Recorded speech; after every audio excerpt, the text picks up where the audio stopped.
So I'm just delighted to have Reverend Greg Jones speak to us again this morning. As some of you may know, Reverend Greg Jones is a Unitarian Universalist minister and a chaplain at the Gundersen Health System hospital here in La Crosse. And Reverend Greg is also our community minister here at the fellowship. And I've had the pleasure, along with a few others of you, to sit on the community ministry team that has supported Reverend Greg in this process. He is a kind man, a deep thinker. He speaks from his heart. He is passionate about being present for others in their time of healing and loss. Please welcome Reverend Greg Jones.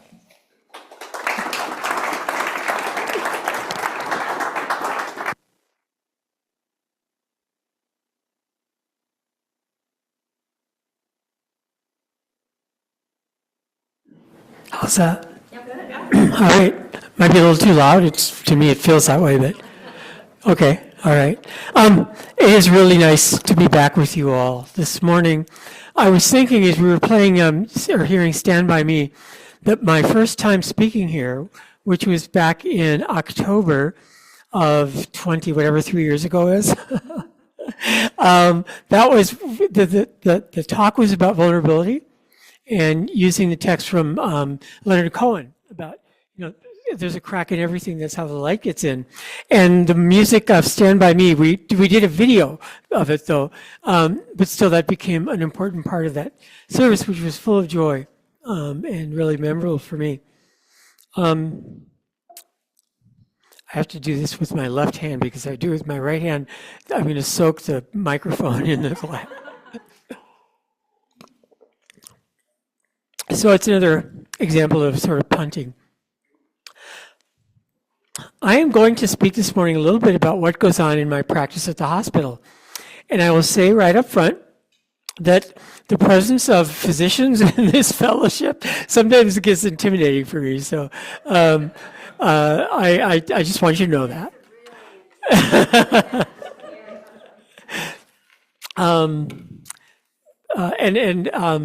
I will also say that I've been singing with the choral union at UWL, and the group that was rehearsing this morning really is filled with folks who are part of that too, so I'm glad to be there. Music has been so important to me through my whole life, and I'm glad to have that outlet now. I'm going to be talking this morning about suffering. I'm going to be talking this morning about the embracing of death, which often in hospitals is not something people are inclined to deal with a lot. And I'm going to be talking a little bit then about advanced care planning, which is sort of that thing that happens when we finally embrace death and we know that we're going to die. How do we make preparation for our exit? Again, thank you for this time. Hospital chaplains spend a lot of time with people who are suffering. And in the hospital, suffering takes many forms. Suffering can be emotional when someone has received an unexpected and troubling diagnosis, especially if the prognosis is poor. Suffering can be physical. Illness and injuries can cause intense acute pain. Some illnesses can cause neuropathy, with sensations of numbness and weakness and pain that are more widespread throughout the body and constant. Suffering can be interpersonal and relational, such as when irritability and anger about a medical condition spill over and cause people to step away rather than toward one another. There are those who resist and even battle suffering. In truth, I think that struggling against suffering is a natural response that every one of us experiences at one time or another. We can't evaluate our capacity to endure suffering unless we test it. But some folks get stuck in that struggle. They stiffen up and chafe at the prospects of going through difficulty. They can't accept that suffering is part of life, and therefore they never develop the skills to move through it. They never experience that serenity of accepting suffering. Acceptance of suffering doesn't mean liking or wishing for suffering, but rather recognizing that it's a part of life. Accepting suffering means acknowledging its presence and finding a way to move forward with a sense of peace and purpose, rather than being consumed by it. Acceptance also helps one stay grounded in the present moment, rather than dwelling on past hurts or worrying about future uncertainties. Perhaps the biggest uncertainty we eventually have to face is death. As a chaplain, I often witness the intense anxiety, emotional pain, and spiritual distress that patients, family members, and even some healthcare providers experience in these moments when they're confronted by the inevitable reality of death. Fear of death can drive people to make irrational efforts to avoid it, or at least prevent individuals and families from planning for the end of life. One of the scenarios I've witnessed is when patients in their 80s or even 90s have been hospitalized with major illnesses that have a high probability of being life-ending, and families continue to demand full code for those patients. Full code creates an expectation that all available life-saving measures will be attempted to keep patients alive. Far too often, though, this means that hospital staff are required to intervene with procedures that are doing things to the patient rather than for the patient. Most people are unaware that CPR in the hospital is not at all like the CPR that you see in the movies or on television. CPR in hospitals can be very violent. Compressions can break ribs, especially in folks who are in their 80s and 90s, but potentially in patients of any age. Full code status can also create a huge burden on health providers who are required, basically, to fight resuscitation battles that can't be won. In the hospital setting, acceptance of the reality of death can help patients choose do not resuscitate and do not intubate options. I actually have done that for myself. I have some long-term health problems that I've decided if the universe makes my heart stop, that would be maybe a joyous moment for me. I wear this do not resuscitate bracelet that is on my body at all times. So if that happens, the emergency staff know that they don't have to do compressions on me. Sorry about this, but working through the uncertainties and accepting the reality of death helps people focus on the quality of life rather than on the quantity or duration of life. This is the core of palliative care, a form of medical care that addresses relief of pain, symptoms, and stresses caused by serious illness for both patients and their care partners. Palliative services can include treatment-focused care. That distinguishes it from hospice care, which is intended to provide a comfortable but inevitable journey toward the passage toward death. In other words, all hospice care is palliative, but not all palliative care is hospice. Here in the Crosse, whether it's at Mayo or Gundersen, we are blessed with healthcare providers who are experienced in the delivery of palliative care. I love spending time with the palliative team at Gundersen. They are some of the most beautiful people I've ever met and worked with, and I appreciate them all very deeply. And they've taught me a lot. Later, I'll be talking about the importance and benefits of advanced care planning. But successful advanced care planning ultimately requires enough acceptance of and comfort with death for us to engage in conversations about the ends of our lives. So how do we get more comfortable with death? Back in 2011, John Underwood and Sue Barsky-Reed, both citizens of the United Kingdom, began promoting comfort with death by launching something called the Death Cafe, which has now become a global movement. Each Death Cafe is a gathering of people who are often strangers who come together to talk about death. The model includes the provision of tea and cake by a host, although I think we Yanks can probably substitute coffee and cookies. Death cafes usually include a conversation facilitator, but intentionally do not have any agendas or objectives or themes. The Death Cafe mission is to increase awareness of death with a view to helping people make the most of their finite lives. One of my seminary courses required students to host a death cafe. I hosted mine at the UU Church while I was interning and was surprised not only by the attendance, but also by how easily the conversation about death was started and deepened without much help from me at all. The participants were eager to talk with one another about their feelings and experiences of death, and sometimes what they hoped their death would be like. In that same course, I was introduced to do-it-yourself coffin movement. For those choosing burials, the act of building and decorating their own coffins not only helps to increase their comfort with their inevitable demise, but can also provide opportunities for socialization and fun. I discovered the Kiwi Coffin Club from New Zealand and would like to share a delightful video, and Cole has been gracious enough to allow me to do this at the last minute. A video created by the club. It's available on YouTube. Hopefully we can play it here. The audio isn't always the best, but the visuals tell the whole story very eloquently.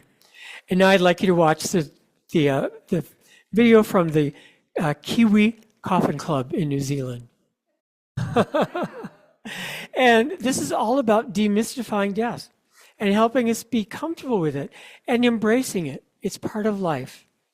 Now, if you Google DIY coffin clubs in the USA, you'll find a pretty robust assortment of community coffin builder groups. I would just add that as somebody who lived in New York City for 15 years, I love the Broadway aspects of that.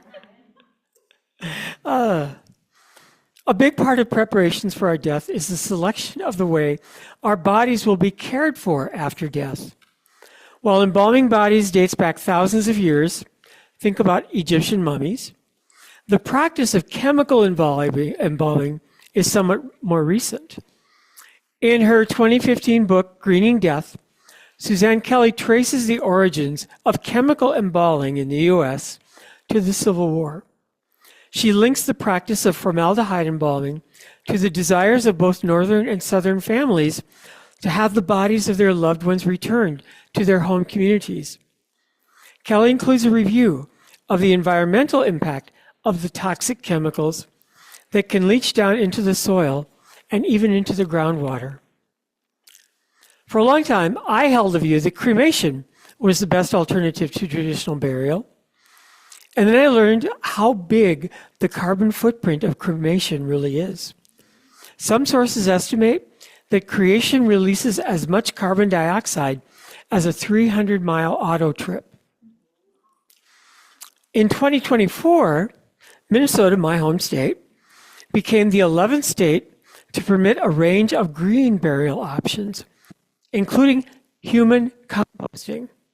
This is serious. Which I'm hoping for myself. I've suggested it to my family that I want to be composted and then have a fruit-bearing tree planted on top of me.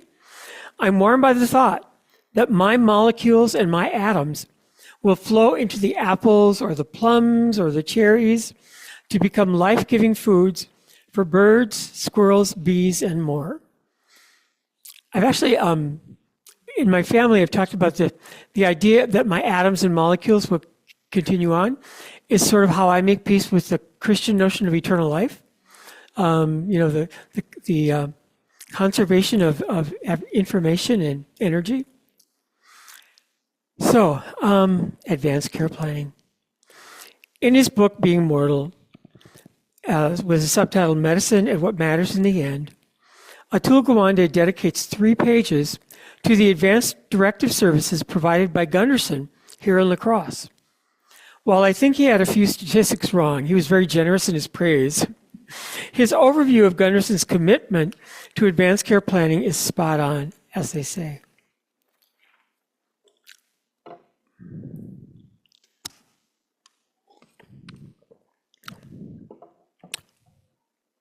Within the hospital, there are 2 primary ways that patients can access assistance for completion of their advanced care planning documents. And this is important because, in my experience as a chaplain, when families know what others want, it can be a unifying thing rather than a thing that separates people. And sometimes when there's tension in the family about what someone might have wanted or what's right for them, there is a lot of tension. Mainly because chaplains are able to spend the sort of time that this task requires. We're responsible for helping patients complete their documents. In most cases, we encourage patients to limit their documents to the selection of one or more trusted individuals who are then named as powers of attorney for healthcare. For outpatients, Gundersen offers a free service called Advanced Care Planning Facilitation, where highly qualified staff walk them through a conversation to help them understand and state their advanced directives and wishes. This part of the process corresponds to the development of sometimes what's known as a living will. It's the idea that in certain circumstances, this is what I want to have done, and this is what I don't want to have done. In all cases, naming a healthcare power of attorney is a legally designated individual who is entrusted to make healthcare decisions if the patient isn't able to do that. I'm going to share a little bit of a personal story with you all. I had my first encounter with the need for advanced directives when I was, it was in the mid-'80s. I was a social worker working in a care facility for people with traumatic brain injuries. And back then, the average age of these folks were people in their early 20s often. They were college students who got injured in a bar fight or a motorcycle accident or a car accident. No one had ever thought that there'd be a reason that the family should discuss what to do with them at this point in their life. And what I saw at that time was the residents of the program would often get stuck in a room. You know, their whole movement in life was to go up into the chair and then go down into bed. And that's what they did day in and day out. And the reason why that happened that way was because their family couldn't get reconciled with the fact that they had lost really the life that they knew. I'm also a strong proponent. Oh, and I want to back up a little bit. In my life, I did my advanced directives in the late 80s. And in 2003, I had my small intestine rupture. I had a obstruction, and I was in intensive care for 6 weeks. I don't have any remembrance of that, any memory. My sister, bless her heart, who's a nurse, and she was a military nurse, so she really gets into the generalissimo mode. She made sure things got taken care of the way she knew I wanted. And had I not had that, I don't know what would have happened. She actually kept pressing on when the doctors were just about ready to give up on me. And there were talks about me, coming to the end of my life. My family, who lived in Minnesota, were told that they should come to my bedside. And but my mother, bless her heart, said that she didn't want to remember me that way. So 6 weeks later, when I actually was brought out of my sedation and able to see people around me, my mother and my brother and my sisters were all there standing at bedside. And those were my first views of people after I came out of that essentially a medically induced coma. Now, I was told that the first question I asked, because I was living in New York, I'm a Yankees fan. The Yankees were in the World Series with the Arizona Diamondbacks, and my first question to everybody was, who won the World Series?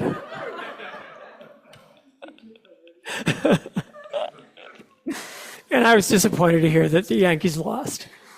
I'm also a strong proponent of medically assisted or physician-assisted death. My perspective on this is driven by my values, that the quality of life is more important than the length of life. My view is also shaped by the example of a longtime acquaintance of mine, a woman named Linda Bluestein. I first met Linda in 2013 when I began a one-year job as the interim director of operations for the UU congregation in Westport, Connecticut. Linda was an active member of the congregation, involved in many aspects of congregational life, including the choir and service on their board of trustees. Sometime around 2020, Linda was diagnosed with cancer, which soon became diagnosed also as terminal cancer. I don't really know what the exact diagnosis was, but she was told that she was really not going to be able to recover from this. She continued to be active in the congregation as long as possible. But at one point, around 2022, she went to Vermont to try to take advantage of the Vermont law that allowed people to have physician-assisted death. And she was denied that because she was a resident of Connecticut. And struggled with that for a while. And then she went to court and actually won legally the right to have that service provided to her in Connecticut, in Vermont, even though she wasn't a resident. I was really moved by her journey, she used Facebook like a journal. And at the end, she was like counting down the days, like there's only 7 days left, 6 days left, 5 days left. And her goal was to just be free of the suffering. And her suffering was so intense that it really made life just so difficult that she wouldn't be able to continue on that way. And so in January of 2024, a little over a year ago, Linda went to Vermont to take advantage of the law that allowed her to have physician-assisted death. And her husband, Paul, who I also know, said that the last thing she said after she had taken the medication that was going to essentially take her life was, "I am so glad I don't have to do this anymore." Now, I know that there's a lot of disagreement about physician-assisted death. I would rather have quality of life than the long death. And so the reason that I wanted to really talk on this topic this morning was because of these odd things that I see going on in the hospital, the dynamics of families that really have never had these conversations, patients who are not ready for their death. It's really a blessing when I'm able to encounter people who are ready to go. I learn a lot from those folks about what it means to be at peace with suffering and at peace with death. Might not have been the greatest topic for this morning, I think, but the video was great. And actually, that's really where my heart is at as far as death, is to be like those folks. I'd be happy to respond to your feedback or answer questions if you'd like to do that at this time.